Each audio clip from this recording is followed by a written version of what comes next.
Olá, pessoal, tudo bem? Um grande abraço para você ligado aqui no Mestres da História, conectado ao LAC Concursos, o maior site de videoaulas do Brasil. E para desespero da concorrência, Edenilson Moraes está na área e se derrubar é pênalti. E eu estou chegando para a nossa divulgação do nosso projeto pedagógico campeão, que visa a sua preparação, visa a sua qualificação para que você fique competitivo para o concurso da Polícia Militar de Pernambuco. E eu estou trazendo hoje um aulão todo especial sobre História de Pernambuco, onde vamos falar sobre as revoltas pernambucanas. Afinal de contas, ocorreram inúmeras revoltas no território pernambucano. Nós temos, por exemplo, a luta dos pernambucanos contra os holandeses que haviam se assenhorado de boa parte do litoral do Nordeste brasileiro, no contexto histórico de 1630 a 1654, e ocorreu um movimento importante lá em Pernambuco, conhecido como Insurreição Pernambucana, cujo término garantiu a expulsão dos holandeses do Brasil. Aconteceu também a Guerra dos Mascates, envolvendo o conflito entre as vilas de Olinda e Recife. Aconteceu ainda a Revolução Pernambucana de 1817. Tivemos também a Confederação do Equador no ano de 1824 e ainda tivemos a Revolução Pernambucana de 1848. Portanto, Pernambuco se constituiu numa verdadeira província rebelde, com vários fatos históricos marcantes. Marcantes não apenas para a história de Pernambuco, marcantes para a história do Brasil. E é por isso que esse nosso aulão vai falar sobre essas revoltas pernambucanas. Então, de antemão, eu já vou chegando aqui pedindo, suplicando para que você deixe o seu like, para que você deixe o seu joinha, para que esse vídeo possa ter muitas visualizações e para que nós possamos trazer novas aulas que possam maximizar a sua aprendizagem, que possam turbinar a sua preparação focada para o concurso da PMPE. É isso aí, galera. Todo mundo que está se preparando com antecedência, planejamento e foco, tem aqui no canal Mestres da História uma oportunidade de ouro de você conseguir uma grande preparação. É aqui o canal Mestres da História em parceria com o LAC Concursos. É isso aí, então já vai deixando o seu joinha e já vai se inscrevendo no nosso canal para a gente bater a meta de 50 mil inscritos até o final do ano. E com a sua força, com a sua ajuda, a gente chega lá. Com muito sacrifício, com muito suor, mas a gente vai conseguir motivação, força de vontade, disciplina, foco total para conseguirmos os nossos objetivos. Afinal de contas, a única coisa que cai do céu é chuva.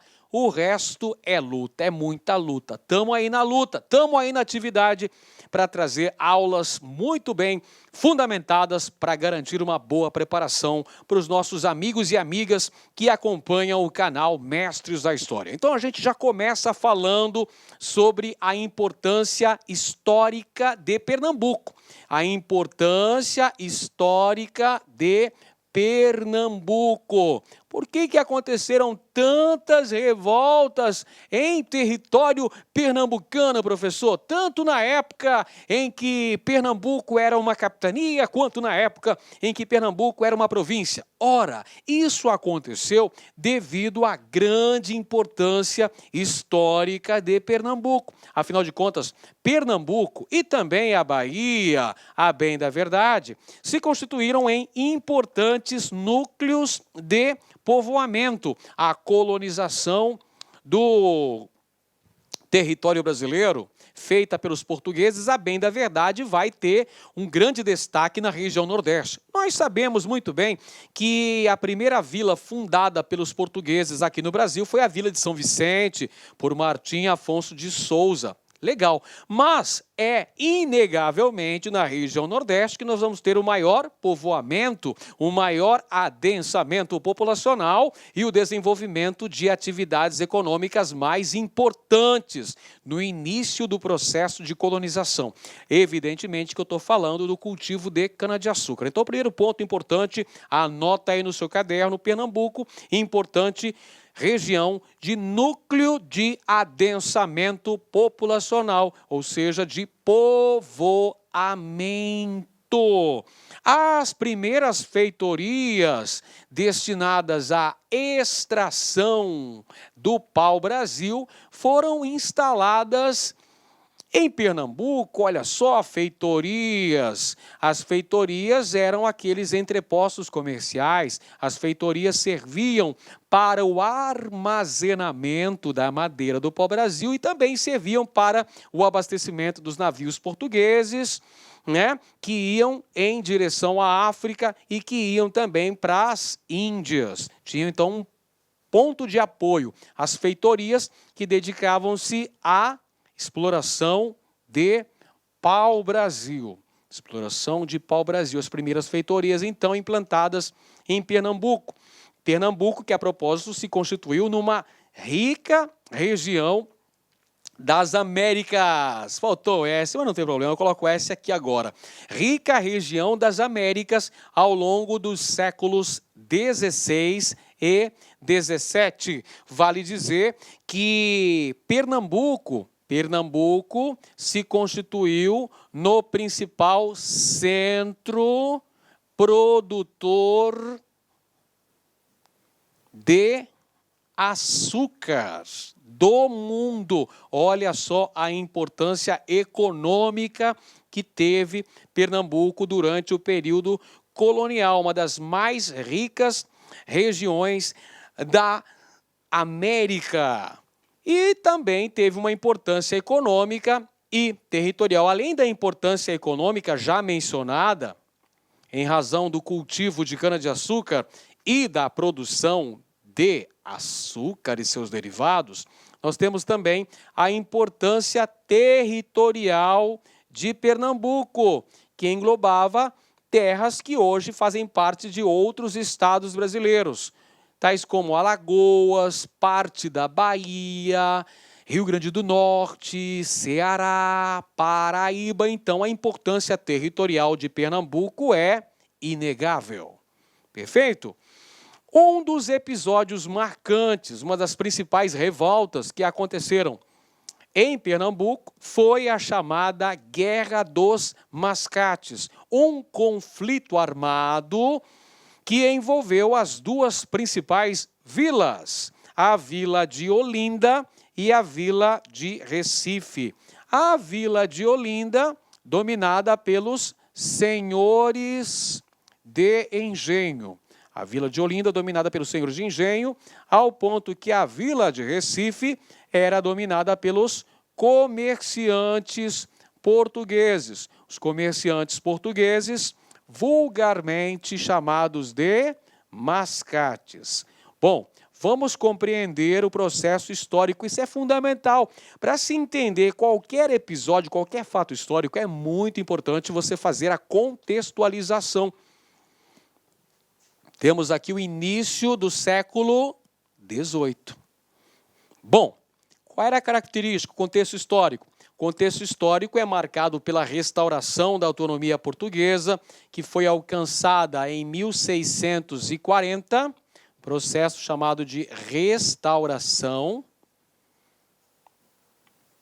Temos também a retomada da produção açucareira após a expulsão dos holandeses, que se deu no ano de 1654, após a insurreição pernambucana.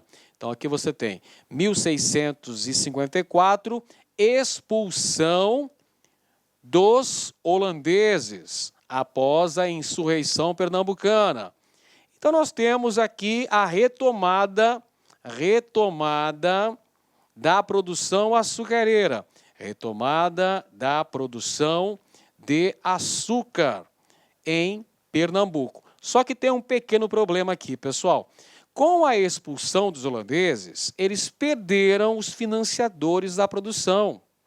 E pior ainda, os holandeses, quando saem das terras brasileiras, eles levam todo o know-how, toda a prática, não é? Toda a técnica no cultivo de cana-de-açúcar e na produção de açúcar.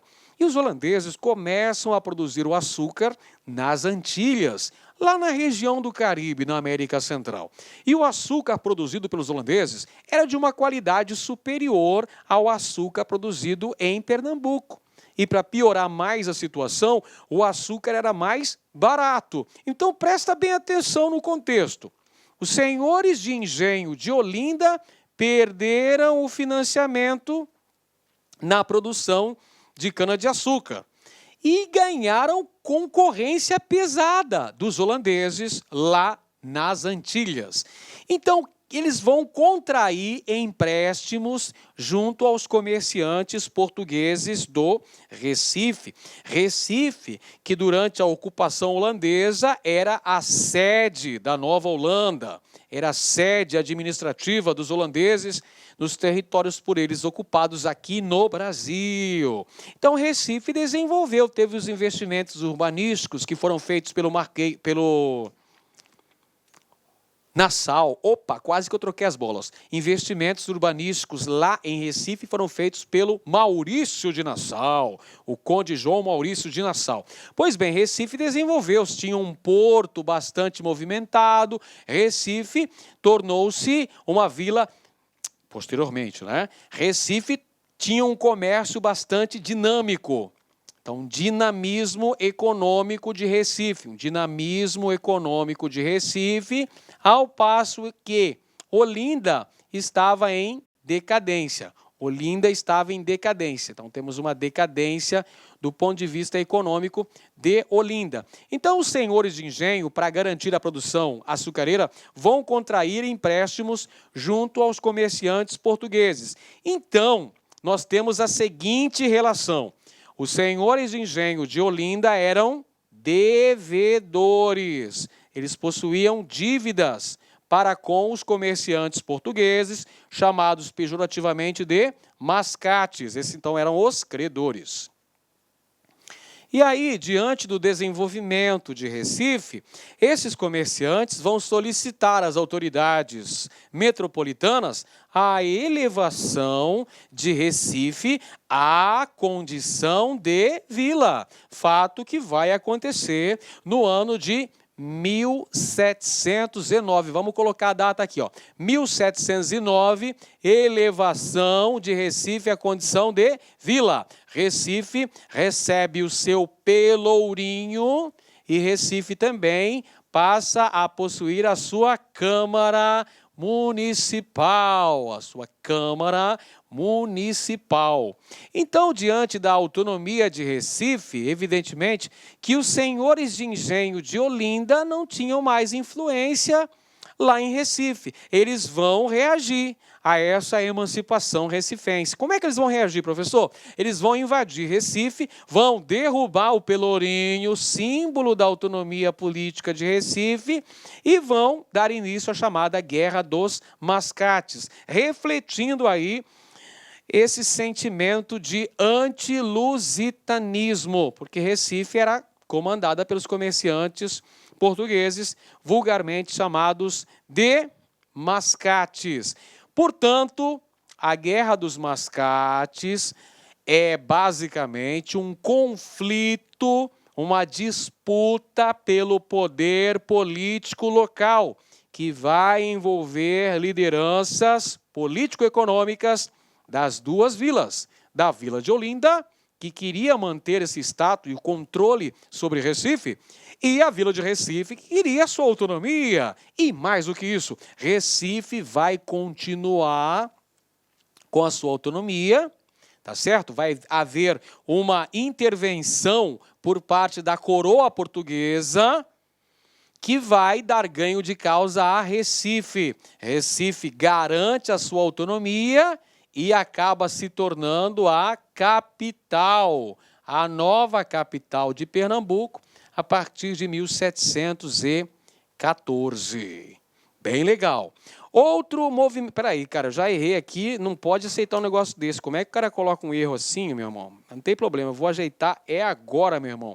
Outro movimento importante que aconteceu lá, nessa região, foi a chamada Revolução Pernambucana. Pelo amor de Deus, agora está escrito certo, né? Pelo amor de Deus. Revolução Pernambucana de 1817. Um movimento emancipacionista e republicano. Atenção, pessoal, presta muita atenção agora no que o tio Ed vai falar para você. A Revolução Pernambucana de 1817 foi um movimento, uma revolta separatista, podemos dizer. Ó, revoltas separatistas. É um movimento que visava a independência de Pernambuco e a implantação da república na região. Olha só a característica, a similaridade que possuiu a Revolução Pernambucana de 1817. É a única rebelião que ultrapassou a fase da conspiração. O que quer dizer isso, professor? Das 3 grandes revoltas emancipacionistas que o Brasil possuiu durante o período colonial, vamos recordar quais foram elas? A primeira foi a Inconfidência Mineira, que aconteceu no ano de 1789. A segunda foi a Conjuração Baiana, também chamada de Revolta dos Alfaiates, que aconteceu no ano de 1798. E a outra foi a já citada Revolução Pernambucana de 1817. Este é o único movimento que chegou a tomar o poder político por um pequeno prazo, por um pequeno período, mas saiu da teoria e foi para o campo prático. Tomou o poder por cerca de 70 dias. É a única rebelião colonial que chegou a implantar um governo provisório. Este movimento, a Revolução Pernambucana de 1817, era inspirada nos ideais da Revolução Francesa, nas ideias do iluminismo francês e no exemplo da independência das 13 colônias que deram origem aos Estados Unidos. Entre as causas fundamentais que vão determinar a eclosão dessa rebelião em março de 1817, os altos impostos cobrados na região, os altos impostos cobrados em Pernambuco, boa parte desses impostos que não eram revertidos em benefícios para a população pernambucana, uma vez que boa parte dos impostos cobrados na região Nordeste eram saneados para a corte brasileira, né? Para a corte que estava estabelecida. Onde que era a corte? No Rio de Janeiro. Quem é que estava na corte nesse período? Era a família real portuguesa. Porque olha o contexto histórico, sempre importante verificarmos o contexto histórico em que ocorre cada um desses fatos históricos importantes. A Revolução Pernambucana aconteceu dentro do contexto do chamado período joanino.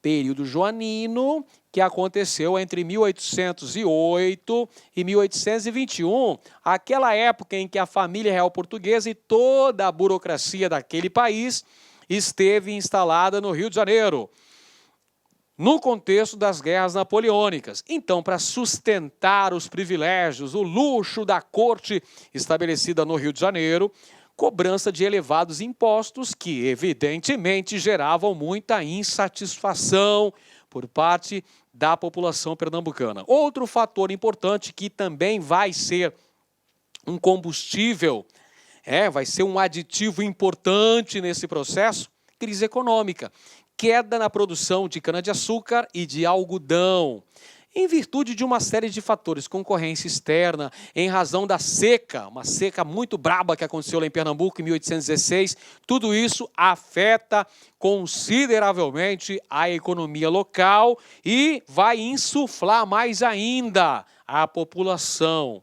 E aí nós temos a ocorrência deste movimento que teve a liderança de setores ligados às elites econômicas pernambucanas, mas que também contou com a participação de setores, vários setores da população daquela província.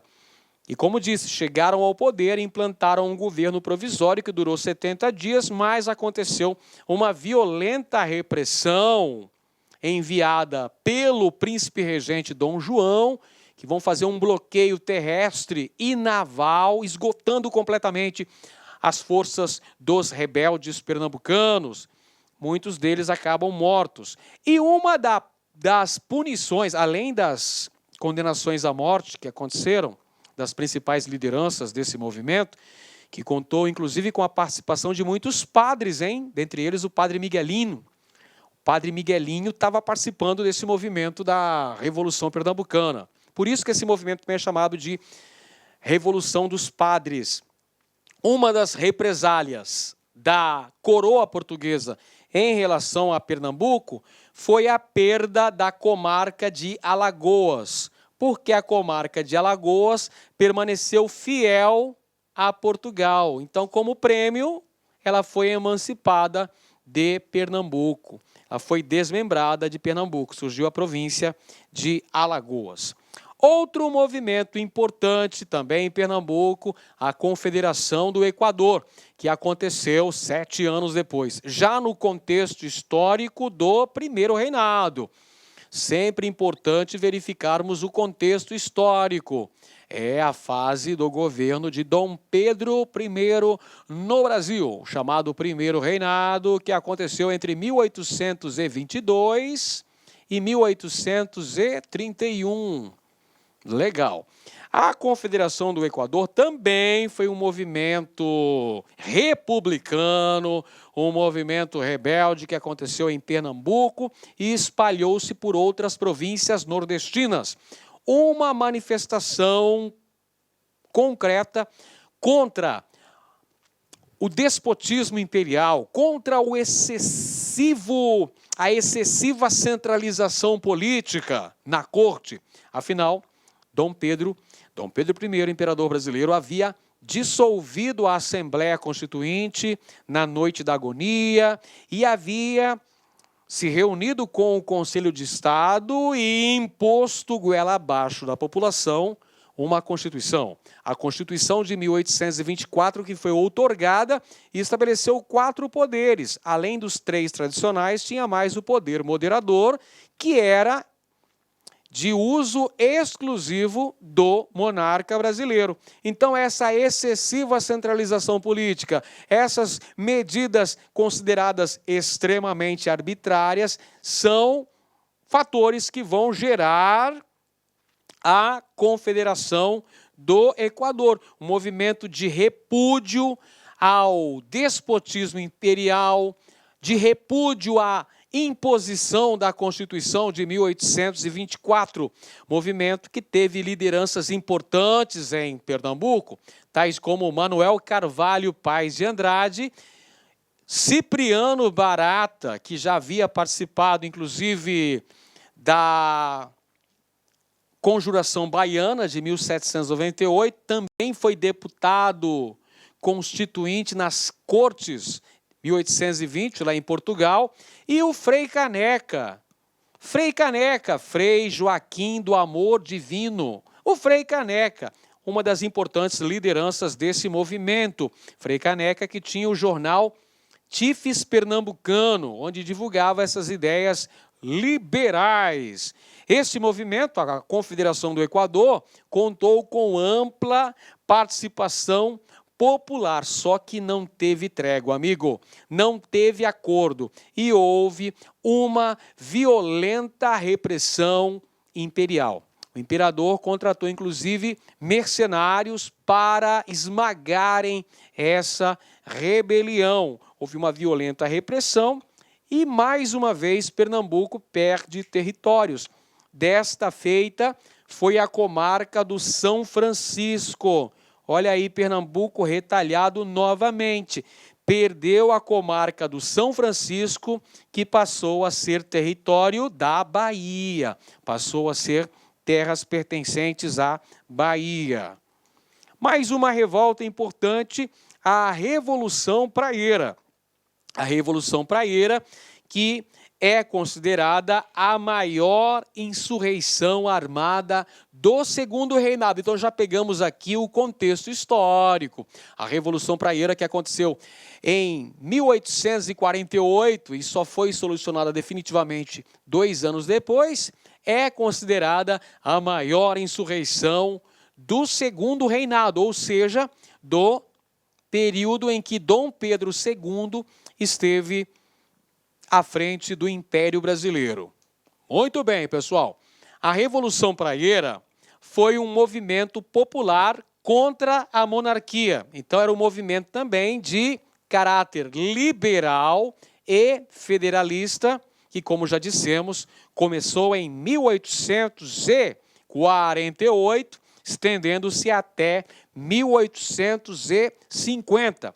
Este movimento contava com importantes influências externas, influência das ideias do liberalismo e também do nacionalismo, ideias que estavam muito em voga neste contexto histórico no continente europeu, onde acontecia a chamada Primavera dos Povos. Aí está, então, um reflexo direto dos ideais de nacionalismo, de liberalismo, que aconteciam lá na Europa, acabam chegando a Pernambuco, com a ocorrência da Revolução Praieira. Bom, este movimento também exemplifica o grau de insatisfação política reinante lá em Pernambuco, contra a excessiva centralização do poder e também contra a vigência do poder moderador, que era considerado a chave mestra, a chave de toda organização política imperial, que era exercido pelo imperador. Entre os fatores principais da Revolução Praieira estão as condições econômicas e políticas de Pernambuco. É um fator importante que vai gerar essa revolta. A disputa política envolvendo os grupos dominantes. E aqui nós temos 2 grupos importantes, os gabirus e os praieiros. Os gabirus, que eram os detentores do poder político à época, eram os conservadores. Conservadores chamados de gabirus em Pernambuco. E os praieiros, quem que eram os praieiros? Os praieiros eram os liberais radicais. Os liberais radicais são os praieiros. De onde que vem essa denominação de praieiros? Vem do jornal Diário Novo, cuja sede ficava junto à praia, lá em Recife. Então, por isso que esse grupo político dos liberais radicais ficou conhecido como praieiros, daí o nome da revolta, Revolução Praieira, por conta da participação dos liberais radicais que estavam em luta pelo poder político contra os gabirus, os conservadores pernambucanos, no momento em que a economia apresentava visíveis sinais de crise, com a queda da produção de açúcar e de algodão. Crescimento do sentimento de antilusitanismo lá em Pernambuco, também a manifestação contrária a essa excessiva concentração fundiária. Pernambuco dominado basicamente pela família dos Cavalcantes, em Pernambuco, ou se era Cavalcante, ou se era cavalgado, essa é boa da verdade, a pobreza generalizada da população. Tudo isso vai fazer com que os praieiros lancem o seu manifesto ao mundo, onde apresentavam 11 reivindicações, exigindo liberdade de imprensa, exigindo nacionalização do comércio varejista, exigindo o direito ao trabalho para todos, exigindo a extinção do poder moderador. Essas eram algumas das reivindicações dos praieiros apresentadas no Manifesto ao Mundo, 1848. Esse movimento também foi esmagado pelas forças imperiais como demonstração de força, porque, afinal de contas, o segundo reinado só vai se consolidar definitivamente quando acabam todas as revoltas no Brasil. Acaba a Revolução Farroupilha em 1845 e depois nós temos a ocorrência da Revolução Praieira, 1848, 1850. É 1850 que nós vamos ter a consolidação política do segundo reinado, sufocando todos os focos de oposição a Dom Pedro II. Muito bem, pessoal, agora a gente vai consolidar a nossa aprendizagem sobre as principais revoltas ocorridas em Pernambuco, realizando aí algumas questões importantes para maximizar o que a gente conversou até agora na nossa aula. Então, queria muito que você deixasse o seu joinha, deixa seu gostei aí, cara. Isso vai nos incentivar a continuar produzindo aulas de qualidade para potencializar a sua preparação. Então, nunca te pedi nada, deixa o seu joinha aí. Primeira questão, olha só, a chamada Guerra dos Mascates, episódio ocorrido em Pernambuco entre 1710 e 1711, foi um conflito entre diferentes elites político-econômicas, localizadas em Olinda e Recife, resultando na ascensão da elite mercantil, da elite comercial de Recife. Sobre isso, assinale a alternativa correta. Perceba que esta é uma questão elaborada pela nossa banca organizadora do concurso da Polícia Militar de Pernambuco, a banca IAUPE. Este foi uma questão elaborada para o concurso de 2016. Muito bem. Alternativa A. A Guerra dos Mascates foi um conflito político entre senhores de engenho e mercadores de grande porte em Pernambuco, no início do século XVIII, que se estendeu por outras províncias do atual Nordeste, como Ceará e o Rio Grande do Norte. E aí? Está errada essa afirmação, pessoal, porque basicamente a Guerra dos Mascates foi um conflito pelo poder político entre as duas principais vilas pernambucanas. A vila de Olinda, que até então detinha a hegemonia política, e a vila de Recife, que estava em progressão econômica, que assistia à emergência de uma elite mercantil. E quem venceu esse confronto foi Recife, tornando-se a nova capital de Pernambuco a partir de 1714. Então está incorreta esta afirmação, porque disse que esta revolta acabou espalhando-se para outras províncias. Errado.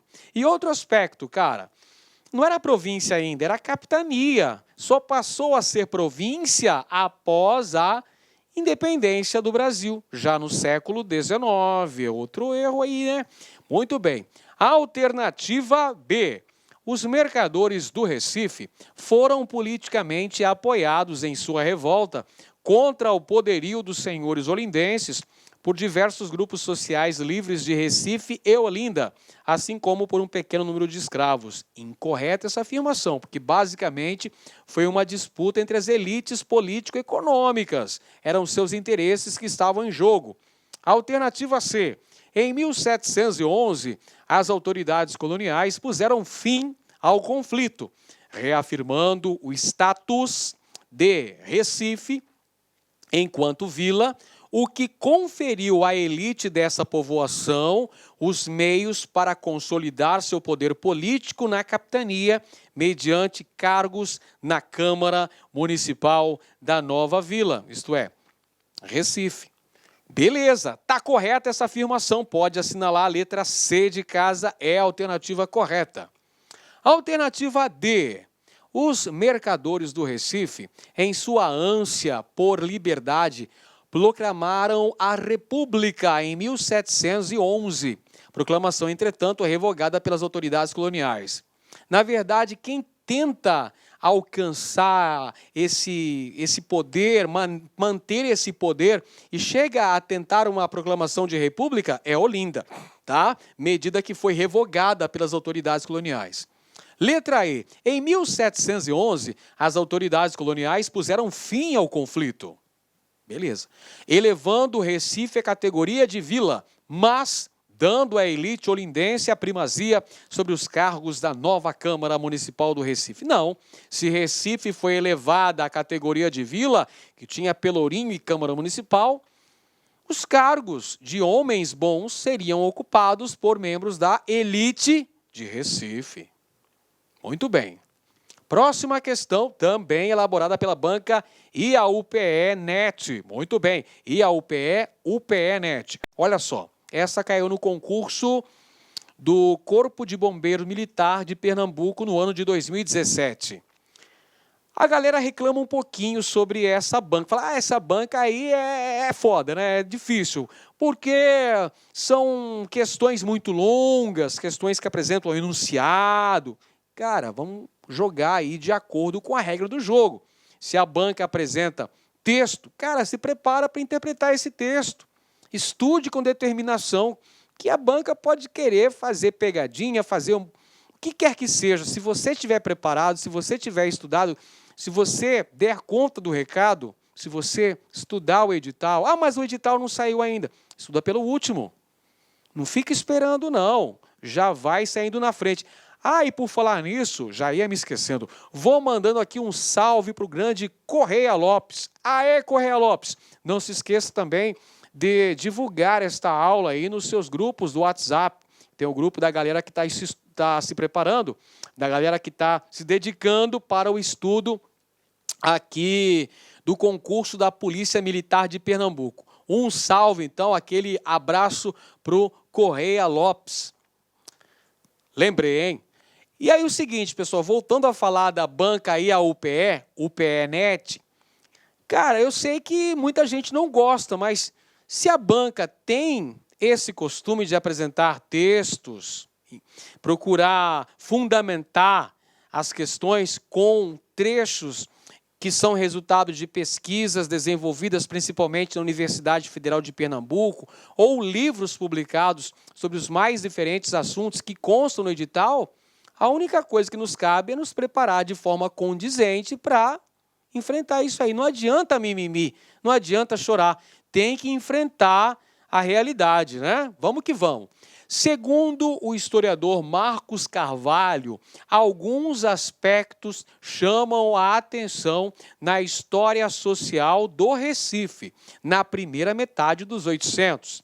Um deles é, sem dúvida, o ciclo das insurreições liberais, que se inicia com a insurreição de 1817, passa pela Confederação do Equador, em 1824, e termina com a Praieira, em 1848. Sobre esses movimentos, é correto afirmar que, alternativa A Confederação do Equador foi um movimento republicano e federalista, proposto por integrantes da elite pernambucana, entre os quais se destacavam intelectuais, militares e políticos liberais, que se espalhou pelas províncias da Paraíba, Rio Grande do Norte e Ceará. Verdade, este sim foi um movimento que começou em Pernambuco, mas que atingiu outras localidades nordestinas. Chegou a Paraíba, chegou ao Ceará, chegou ao Rio Grande do Norte. Correta afirmação, letra A. Podemos assinalar. Alternativa B. Os líderes da Confederação do Equador, liberais e republicanos, contestavam o poder centralizado. Até aqui, tudo bem. E autoritário de Dom Pedro I. Até aqui, tudo legal. Propunham a abolição da escravidão, assim como uma república federalista. Gente, errou aqui, ó. Não propunham a abolição da escravatura. Não propunham. Quem que eram eles aqui? Não eram representantes das elites, basicamente, que comandavam este processo da Confederação do Equador? Então, eles não queriam acabar com a escravidão. Letra C. Frei Caneca, um dos intelectuais responsáveis pelas ideias basilares da Confederação do Equador, era um veterano de outras insurreições liberais, como a praieira. Está errado aqui, pessoal, porque a praieira aconteceu depois da Confederação do Equador. Para sermos mais exatos, 24 anos depois, 1848. E como bem sabemos, o Frei Caneca havia participado da Revolução Pernambucana de 1817. E ele participa agora da Confederação do Equador. Só que ele foi preso, julgado e condenado à morte. Foi fuzilado em 1824. Então, se ele morreu na Confederação do Equador, como é que ele ia participar da praieira 24 anos depois? Só se baixasse o espírito dele em alguém, né? Tá de brincadeira comigo.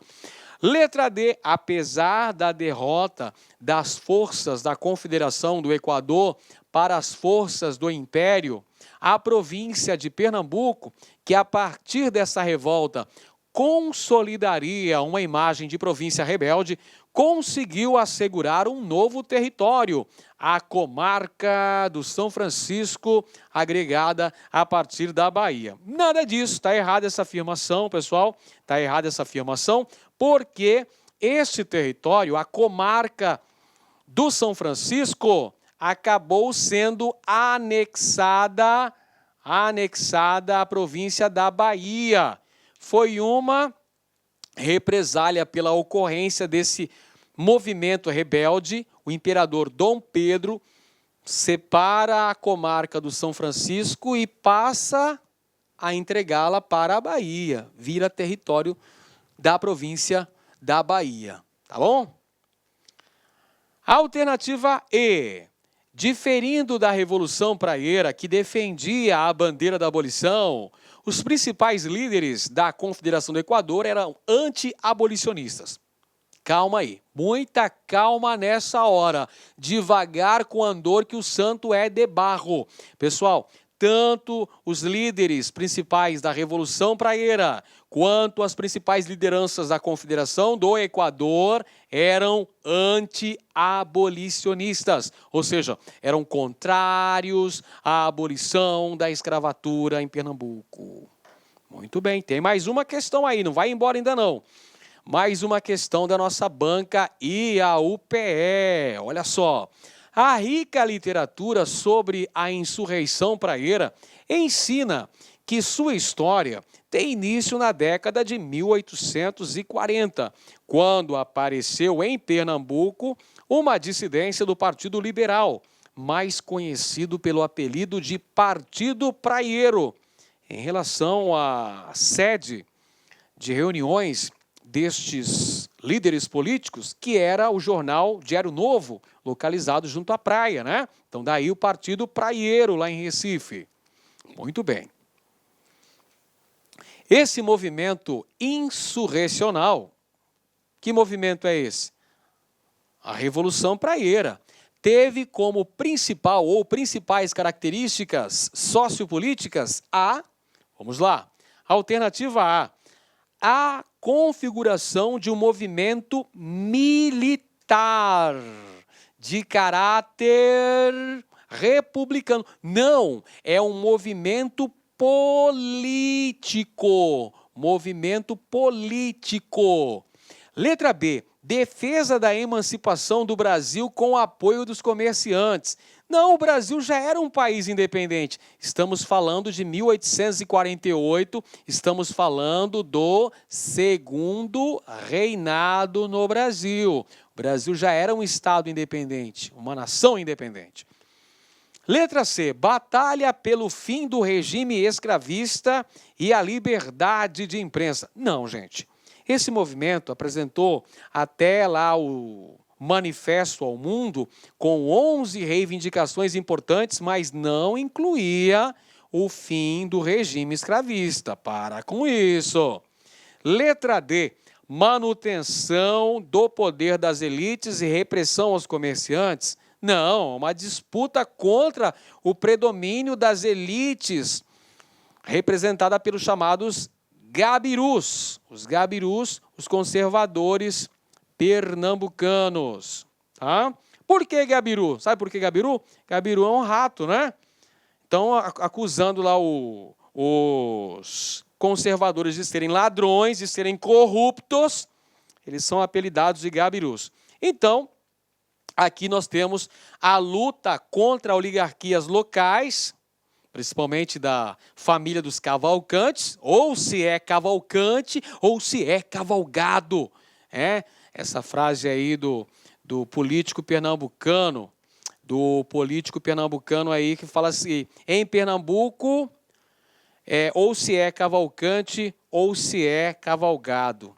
Então é uma luta contra as oligarquias locais e certa influência do socialismo utópico. Lembra o seguinte, pessoal, olha só, lembra que a Revolução Praieira, ela é influenciada pela chamada Primavera dos Povos. Primavera dos Povos? Sim, Primavera dos Povos vai influenciar. Quais são os principais ideais defendidos pela Primavera dos Povos? Liberalismo, nacionalismo e também socialismo utópico. Perfeito? Então, é uma luta contra oligarquias locais em Pernambuco e tem uma certa influência do socialismo utópico. Muito bem! Lembre-se, grandes coisas acontecem para aqueles que se esforçam. Não adianta ficar parado, sentado, com a boca aberta, esperando a morte chegar, como diria Raul Seixas, né? Grandes coisas acontecem para aqueles que se esforçam. E se você se esforçar, você vai chegar lá, meu amigo. Com o apoio do Mestres da História e também com o apoio do nosso parceiro, o LAC Concursos. Um grande abraço a todos e até a próxima. E tem o seguinte, se esse vídeo bombar aqui, eu posto mais aulas de preparação para a galera que está focada aí no concurso da Polícia Militar de Pernambuco. Um grande abraço. Tchau. Clique lá.